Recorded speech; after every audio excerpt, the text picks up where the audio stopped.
Okay, so back to the Tekota reel and the fact that you helped design this reel. Yeah, I was very fortunate enough to get calls and make some recommendations, and we took a lot of the saltwater technology, which Shimano will do, and they take the knowledge from one reel and bring it over to another. So they drop the gear case on it. They put that bigger handle on, which is nicer.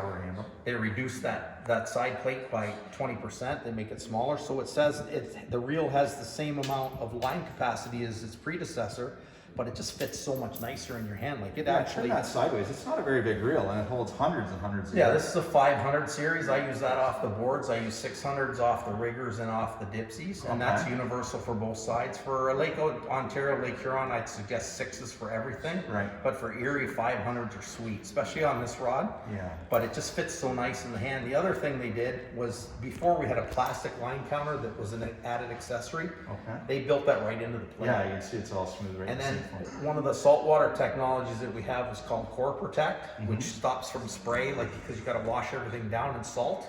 They took that technology and put it in this reel. So in a freshwater conditions, this thing's bulletproof when it comes to that. Right. The other thing we had in the old one, lens used to fog all the time.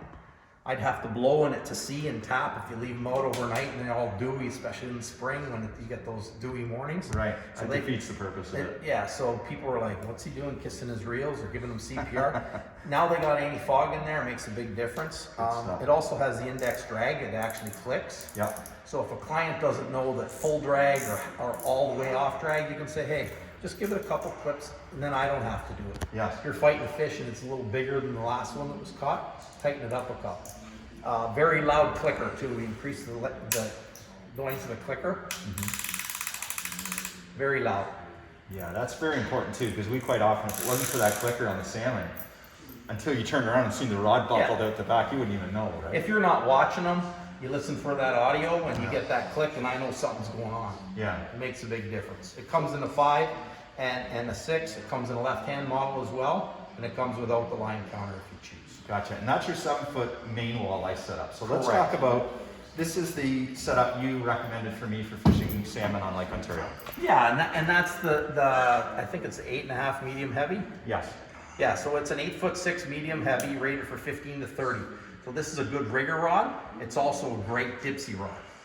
So if you want to buy one rod and or two and use one for a rigger and one for dipsy and they can interchange, it's not technique specific to one or the other. It can do both. Yeah, and that's what I ended up doing. So on, like I say, on your recommendation, but that way I don't have to try to remember which rod is for which. That'll do all of it. And the neat part about the Talora is it's a combination between graphite and fiberglass. Right.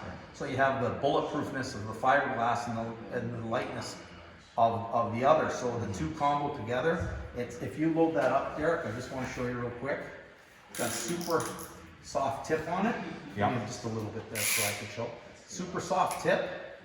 The middle section's medium stiffness, and if you want to put the boots to something, it's very stiff back here. So you can load the crap out of that, and it's not going to give you any trouble at all.